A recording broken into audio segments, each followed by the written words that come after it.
अब तक हमने देखा हॉबिन को सब लोग बुली करते थे और कुछ यूट्यूबर्स उसे कंटेंट के लिए तंग भी किया करते थे। और एक दिन स्नैपर उसके घर पे लाइव स्ट्रीम कर रहा था, पर गलती से हॉबिन से उस कंप्यूटर की डिस्प्ले की तार निकल जाती है, जिस वजह से वो लोग बहुत ज्यादा लड़ते हैं। और अगले दिन उन दोनों की वीडियो वायरल हो जाती है और तब वो दोनों डिसाइड करते हैं कि वो लोग अपना एक यूट्यूब चैनल बनाएंगे और इसी तरह के कंटेंट की रिकॉर्डिंग करेंगे। और अब आगे तब यहाँ स्कूल में पार्क फिर से लाइव स्ट्रीम पर चला जाता है और कहता है, मैं तो पूरी तरह से सरप्राइज ही हो गया। जिस जुओ के बारे में सभी लोग बातें कर रहे हैं वो तो हमारी क्लास के स्टूडेंट्स ही हैं। तब स्नैपर सोचता है, मुझे यकीन नहीं हो रहा कि ये हमारे फेमस होने का फायदा उठा रहा है। किसने सोचा था कि ये हमें अपनी लाइव स्ट्रीम पर दिखाएगा। तब पैक उन दोनों को राकर अपने व्यूअर्स को हेलो कहने के लिए कहता है और वो लोग डर के मारे सबको हेलो कहते हैं। तब स्नैपर कहता है, आखिरकार तुम वो कब करने वाले हो? थोड़ी देर जरा वेट करो। अब मेरे व्यूअर्स के लिए एक ग्रेट न्यूज, एक रैंडमली सिलेक्ट व्यूअर जो मेरे चैनल को लाइक और सब्सक्राइब करेगा उसे पीसी का नया मॉडल मिलेगा। ये सब कुछ झूठ है, ये लोगों की सिलेक्शन और ये गिव अवे सब कुछ धोखा है। ये बंदा किसी को कोई पीसी नहीं देने वाला, ये बंदा पूरा झूठा है। ये बस कैमरे के सामने ही अच्छा बनता है पर असलियत में ये बहुत बुरा है। ये एक असली गुंडा है। देखो इसने मेरे साथ क्या किया है। ये सारी चोटें इसी की वजह से आई हैं और अब मैं वो सारी चीजें अपने चैनल पर अपलोड करूंगा जो इसने मेरे साथ की है। मुझे हमेशा मार पड़ती है पर मैं फिर भी स्कूल आता हूँ, तो अगर अब मुझे मार खाकर पैसे मिल रहे हैं तो मुझे इससे कोई दिक्कत नहीं है। तब सभी लोग ये सब कुछ सुनकर बहुत ज्यादा हैरान हो रहे होते हैं। तब गोयल सब कुछ इग्नोर करके वहाँ से जा रही होती है पर लोगों की बातें सुनकर रुक जाती है। तब कुछ स्टूडेंट्स कहते हैं, आखिरकार हॉबिन को क्या हो गया है? क्या पैक किसी मुसीबत में है? तब स्नैपर सोचता है, तुम अच्छा कर रहे हो हॉबिन, चलो फिर पैक के व्यूअर्स को हमारे चैनल तक लाया जाए। अब तो पैक एक्सपोज होने की वजह से पूरी तरह से गुस्से में आ गया है। पर तभी पैक हंसने लगता है और कहता है, आखिरकार तुम क्या कर रहे हो? मेरी फोन की बैटरी खत्म होने की वजह से मेरी स्ट्रीम पहले ही बंद हो चुकी है। जिसे सुनकर हॉबिन और स्नैपर दोनों शॉक हो जाते हैं। तुमने अभी मुझे बदनाम करने के लिए जो कुछ भी किया मैं तुम्हें उसके लिए बिल्कुल माफ नहीं करूंगा। और तब वो उसे जोरदार थप्पड़ मारने लगता है। क्या तुम मुझे एक्सपोज करके अपना रिवेंज लेने वाले थे? आखिरकार तुम्हारी हिम्मत कैसे हुई मेरे साथ ऐसा करने की? तब स्नैपर सोचता है, इस तरह मेरी तरफ मत देखो, मैंने पहले ही स्ट्रीमिंग स्टार्ट कर दी है और मुझे एक बहुत अच्छा एंगल भी मिल चुका है। ये तो सच में बहुत अच्छा जा रहा है और हमें बहुत ज्यादा सब्सक्राइबर्स मिल रहे हैं। पैक सच में बहुत ज्यादा बेवकूफ इंसान है। क्या सच में इसे लगा कि हम इतने बेवकूफ हैं कि हम इसकी ही स्ट्रीम में इसे चैलेंज करेंगे? कैमरे की चिंता मत करो, बस हॉबिन तुम अपनी बेस्ट परफॉर्मेंस दो, वैसे ही मार खाओ जैसे कि तुम हमेशा खाते हो, ताकि हम बहुत सारे पैसे कमा सकें। तब हॉबिन सोचता है, क्या सच में ऐसे मार खा के पैसे कमाए जाते हैं? क्या सच में किसी को ऐसे मार खाता हुआ देखकर लोगों को अच्छा लगता है? मुझे बहुत सारे पैसे कमाने हैं और उसके लिए मुझे ऐसी वीडियोस चाहिए जो कि पूरे इंटरनेट पर छा जाए। तो फिर क्या असली कंटेंट वो नहीं होगा जब एक बुलेट किड अपने बुली के खिलाफ खड़ा हो जाएगा? तब यहाँ हॉबिन पैक से लड़ने के लिए तैयार हो जाता है और पैक कहता है, लगता है तुम्हें और मार खानी है। तब स्नैपर सोचता है, आखिरकार ये बेवकूफ कर क्या रहा है? अगर ये चुप रहता तो ये छोटी सी मार खाकर बच सकता था। आखिरकार हॉबिन इतना ब्रेव कब हो गया? तब हॉबिन सोचता है, आखिरकार यहाँ पर चल क्या रहा है? कोई इसे रोक क्यों नहीं रहा है? बस ये सभी लोग यहाँ पर खड़े खड़े देख रहे हैं पर अब मैं पीछे नहीं हट सकता। ये सच में कितना खतरनाक है। आखिरकार इसकी आंखें इतनी छोटी क्यों लग रही हैं और इसके मसल्स कितने बड़े हैं? ये तो हाई स्कूल में है ना, तो आखिरकार इसने इतने सारे टैटूज क्यों बना रखे हैं? इसके हाथ तो कितने बड़े हैं और इसके सामने तो मैं सूखी लकड़ी लग रहा हूँ। आखिरकार मुझे अब क्या करना चाहिए? हॉरर मूवीज में मेरे जैसे लोग बड़े लोगों को धक्का देकर निकल जाते हैं और शायद मुझे यहाँ पर माफी मांग लेनी चाहिए। तुमने अब सारी हदों को पार कर दिया है और शायद तुम्हारी इन्हीं हरकतों की वजह से तुम्हारी माँ को कैंसर हुआ है। तब हॉबिन को पैक के द्वारा की गई उसकी माँ की बेइज्जती याद आती है। वही पल था जब मेरी लड़ाई शुरू हो गई थी। आखिरकार तुम्हारी हिम्मत कैसे हुई मेरे मॉम के बारे में ऐसा बुरा भला कहने की? और उस पर हमला कर देता है पर हम देखते हैं वो पैक को हिला भी नहीं पाता। तब स्नैपर कहता है, क्या तुम बेवकूफ हो? क्या तुम्हें वेट डिफरेंस के बारे में कुछ आइडिया नहीं है? ये लड़का तो फास्ट है। और उसे उठाकर कहता है, तुम्हारी माँ हॉस्पिटल में है ना, तो चलो फिर मैं तुम्हें उनके पास का बेड दिला देता हूँ। और उसे जोर से नीचे पटक देता है जिसे देखकर सब लोग हंसने लगते हैं। तब हॉबिन सोचता है, मुझे लगा ही नहीं था कि वेट डिफरेंस से इतना फर्क पड़ता है। इसके सामने तो हमारी पुरानी लड़ाई बच्चों का खेल लग रही है। तो इसका मतलब असली लड़ाई इसे कहते हैं, तो इसका मतलब इसे ऐसे ही खत्म होना था। क्या तुम्हें ये लग रहा है कि ये सब कुछ अब खत्म हो चुका है? पर अभी तो मजा आना शुरू ही हुआ है। और तब वो उसे मुक्का मारने लगता है और तभी एक एक लड़का कहता है, क्या तुम लोग थोड़ी देर के लिए शांत रहोगे? आखिरकार ये किसने कहा? अगर तुम्हें नींद आ रही है तो घर जाकर सो। तब वो लड़का उठ जाता है। तब एक स्टूडेंट कहता है, ये तो MMA का राइजिंग स्टार है और इसका नाम म्यूसुंग किम है। तब पैक कहता है, मुझे माफ कर देना, पर मेरे कहने का मतलब ये नहीं था। अपनी जबान जरा संभाल कर चलाना। मैं समझ गया। तब हॉबिन सोचता है, इसने तो कुछ ही वर्ड से पूरे रूम का माहौल ही बदल दिया। तब किम कहता है, मैं वापस सोने जा रहा हूँ, तो इसलिए मुझे दोबारा से तंग मत करना। तब पैक वहाँ से चला जाता है। तब स्नैपर सोचता है, हॉबिन ये तो सच में बहुत ज्यादा कूल था। वैसे तो तुम हार गए हो और तुमने बहुत सारे फैंस गेन कर लिए हैं। तब यहाँ घर आकर पैक अपने फोन को चार्जिंग पर लगाता है और उसे पता चलता है कि उसकी असलियत सारी दुनिया के सामने आ चुकी है। तब यहाँ हॉबिन नहाते हुए सोच रहा होता है, मैं एक शिकारी नहीं बल्कि एक शिकार हूँ। मैंने ये चूज नहीं किया है बल्कि उन लोगों ने मेरे लिए चूज किया है। पर मैं इस टाइम सबसे ज्यादा कूल हूँ क्योंकि मैंने पैक के वहाँ हमला किया जहाँ पर उसे सबसे ज्यादा दर्द होगा। पैक ने जो मुझे मारा था उसकी वीडियो यूट्यूब पर अपलोड हो चुकी है और अब वो सारी जगह ट्रेंडिंग पर है, जिसकी वजह से पैक को बहुत ज्यादा गुस्सा आ गया था। पर उसने लाइव करके सबसे माफी मांगी, पर उसमें भी उसने एक गलती कर दी। तो यहाँ पैक माफी की वीडियो बनाता है, पर वो उस पार्ट को एडिट करना भूल जाता है जहाँ पर वो अपने ही व्यूअर्स का मजाक उड़ा रहा होता है। तब हॉबिन हमें बताता है, मैंने जो उसके गिव अवे का सीक्रेट सबको बताया था, सभी व्यूअर्स ने उसके बारे में ढूंढना स्टार्ट कर दिया, जिससे उसकी सच्चाई सबको पता चल गई और किसी ने तो उसके हर एक सब्सक्राइबर कम होने को देखने के लिए एक वेबसाइट बना दी। और अब पैक एक पुरानी न्यूज बनकर रह गया है। जब कोई गिरता है तब उसकी जगह कोई और ले लेता है और वो मैं हूँ जिसने उसकी जगह ले ली है। और अब जब मैं इतनी दूर आ गया हूँ तो मैं वापस नहीं जा सकता। तब अगले दिन स्नैपर कहता है, अब इससे आगे हमारा मेन कंटेंट फाइट का होगा, पर सबसे बड़ी मुसीबत वीडियो लेंथ की है। यूट्यूब पर तुम पैसे एड के बेस पर बनाते हो, ना कि व्यूज के बेस पर। तो अगर हमें असली पैसा कमाना है तो हमें लंबी वीडियोस पर सही जगह ऐड लगानी होगी और तुम तो रियल फाइट्स में 1 मिनट भी नहीं टिकोगे। तो अगर तुम रेवेन्यू बनाना चाहते हो तो तुम्हें 3 मिनट से ज्यादा टिकना होगा और अगर तुम ऐसा नहीं कर पाते हो तो हमारा यूट्यूब का करियर यही खत्म हो जाएगा। तब यहाँ हॉबिन इंटरनेट पर लड़ने के बारे में सर्च करने लगता है और उसे जो भी तरीके मिलते हैं वो ज्यादा टाइम कंज्यूमिंग होते हैं। तब हॉबिन सोचता है, इन सब को करना आसान नहीं है, लगता है मुझे खुद से ही लड़ना सीखना होगा। और तभी वो यूट्यूब पर फाइट की वीडियो सर्च करने लगता है, पर वो फाइट के स्पेलिंग गलत लिख देता है, जिससे कि वो एक ऐसे चैनल पर पहुंच जाता है जिसके कोई भी सब्सक्राइबर नहीं होते, पर उसके अंदर बहुत सारी वीडियोस होती हैं, जिसे देखकर वो बहुत ज्यादा हैरान हो जाता है और सोचता है इसके तो कोई सब्सक्राइबर भी नहीं है, पर आखिरकार इसने इतनी सारी वीडियोस बनाई क्यों हैं? और तब वो वीडियोस देखने लगता है जिसमें एक पर्सन कहता है, मेरा नाम सैम डक है, तो क्या आप ये सीखना चाहते हैं कि आप लड़ाई को कैसे जीतेंगे? तब हॉबिन सोचता है, किसने सोचा था एक अननोन फॉरेनर चैनल मेरी जिंदगी हमेशा के लिए बदल देगा। प्रैक्टिकल टेक्निक्स में जाने से पहले चलो फिर स्टेट ऑफ माइंड की बात करें, जो कि आपको लड़ने के लिए चाहिए। पहला रूल है कि आपको अपने इमोशंस पर कंट्रोल रखना है। अगर आप खुद को कंट्रोल नहीं कर पाते हैं तो आप अपने पंचेस को भी कंट्रोल नहीं कर पाएंगे, पर अगर आप अपने अपोनेंट को गुस्सा दिला देते हैं तो वो आपके लिए एडवांटेज का काम कर सकता है। तो चलो फिर अब मैं आपको पहली टेक्निक सिखाने वाला हूँ। आखिरकार ये क्या है? क्या ऐसा सच में हो सकता है? क्या सच में कोई बिना हर्ट हुए किसी को मार सकता है? पर रुको, ये तो सच में बहुत ज्यादा फेक लग रहा है। मुझे नहीं लगता कि ये इतनी आसानी से काम करेगा। ये तो बस एक स्कैम है ताकि लोगों को फ्री कंटेंट दिखा के पैसे कमाए जा सके। और तब वो सोने चला जाता है। तब हॉबिन अगले दिन अपनी जॉब को क्विट करके सोचता है, पार्ट टाइम वर्क करके मैं अपने माँ के हॉस्पिटल के बिल्स नहीं चुका सकता, तो इसलिए मुझे जल्द से जल्द पैसे कमाने होंगे। तो यहाँ स्टाफ रूम में लड़कियाँ हॉबिन के शॉप को छोड़ने की बात कर रही होती हैं और बॉमी ये सुनकर हैरान हो जाती है। तब उस शॉप का ओनर कहता है, अब तुम फेमस हो चुके हो तो तुम यहाँ पर काम नहीं करना चाहते हो, लगता है मुझे भी यूट्यूब ट्राई करना चाहिए। तब हॉबिन उसे घूरने लगता है, ये तो सच में बहुत डरावना लग रहा है। तब बॉमी कहती है, मुझे तो लग रहा है कि ये बहुत ज्यादा कूल है। मुझे नहीं पता था कि पैक वैसा था, इसलिए मुझे बचाने के लिए थैंक यू। तो क्या मैं तुम्हारा कांटेक्ट इन्फॉर्मेशन ले सकती हूँ? अगर तुम क्विट कर रहे हो तो हम एक दूसरे से नहीं मिल पाएंगे, तो इसलिए तुमसे बात करने के लिए मुझे तुम्हारा नंबर चाहिए। तब शॉपकीपर कहता है, लगता है मेरी प्रीशियस बॉमी मुझसे दूर जाने वाली है।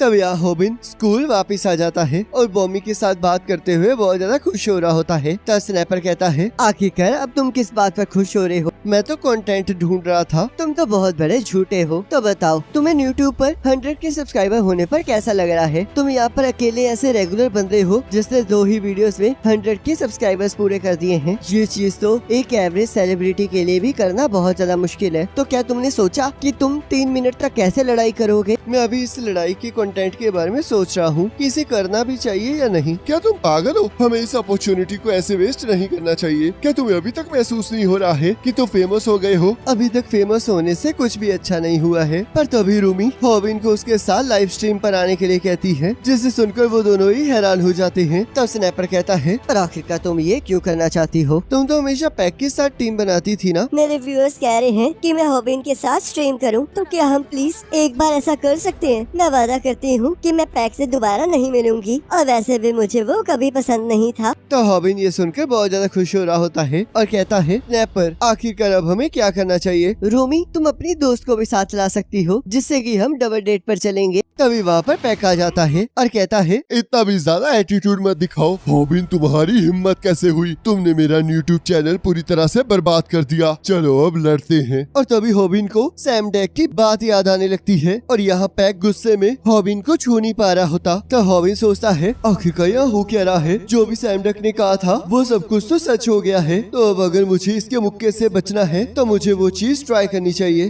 पर तभी पैक के मुक्का मारने से पहले स्नैपर अपने कैमरे को ऑन कर देता है और कहता है, देखो मेरा कैमरा तुम्हारे मुक्के से ज्यादा तेज है। तुम्हें पता है ना कि क्या होगा अगर मैं इसे अपलोड कर दूंगा? मैं तुम्हें नहीं छोड़ूंगा। मैं कसम खाता हूँ कि मैं तुमसे बदला लेकर रहूंगा। तब सभी लोग इस बात को सुनकर डर जाते हैं और रोमी कहती है, पर मेरा इन सब से कोई लेना देना नहीं है। इसे देखकर मैंने पेट में सुसु कर ही दिया था। तो क्या तुम ठीक हो हॉबिन? तुम्हें तो मुझे थैंक यू कहना चाहिए क्योंकि मैंने तुम्हें बचाया है। आखिरकार ये क्या था और आखिरकार वो बंदा है कौन? तब यहाँ अगले दिन हॉबिन बाहर स्नैपर से मिलने आया होता है और सोचता है, स्नैपर लेट हो चुका है, हमें तो यहाँ पर न्यू कंटेंट की डिस्कशन करनी थी। पर आखिरकार वो रह कहाँ गया? फाइटिंग जितना मैंने सोचा था ये तो उससे भी ज्यादा मुश्किल है। वैसे भी हम लोग ऐसे गुंडों के पास जाकर हमला नहीं कर सकते। तो फिलहाल के लिए मैं भूमि से बात कर लेता हूँ। मैं 3 दिन से उससे बात कर रहा हूँ, जिस वजह से मैं बहुत ज्यादा खुश हूँ। तब भूमि उसे टेक्स्ट की जगह फोन पर बात करने के लिए कहती है, जिससे कि वो बहुत ज्यादा खुश हो जाता है। और जैसे ही उसे फोन करने लगता है तब वहाँ पर उसके कुछ फैंस आ जाते हैं। तब एक लड़का कहता है, आखिरकार तुम अपनी वीडियो से कितना कमा लेते हो? मुझे अभी तक कोई पैसे नहीं मिले हैं। मुझे यकीन नहीं हो रहा कि इतने ड्रामने लोग मेरे साथ दोस्ती करने की कोशिश कर रहे हैं। क्या ये सच में यूट्यूब की पावर है? और तब वो दोनों उसे कोने में ले जाते हैं और उसके कपड़ों को चेक करते हुए कहते हैं, अगर तुमने पुलिस को फोन किया तो मैं तुम्हें मार डालूंगा। मुझे यकीन नहीं हो रहा कि फेमस होने के बाद मुझे ऐसे लूटा जा रहा है। तभी स्नैपर उसे बचाने वहाँ आ जाता है, पर तब वो बंदा एक ही पंच में उसे नीचे फेंक देता है और हॉबिन से उसका फोन मांगकर कहता है, अब ये फोन मेरा हो गया है क्योंकि मैं नहीं चाहता कि तुम मेरे जाने के बाद पुलिस को फोन कर दो। तो अब जाओ यूट्यूब पर काम करो और जब तुम पैसा कमा लोगे तब मैं दोबारा से तुम्हें लूटने आऊंगा।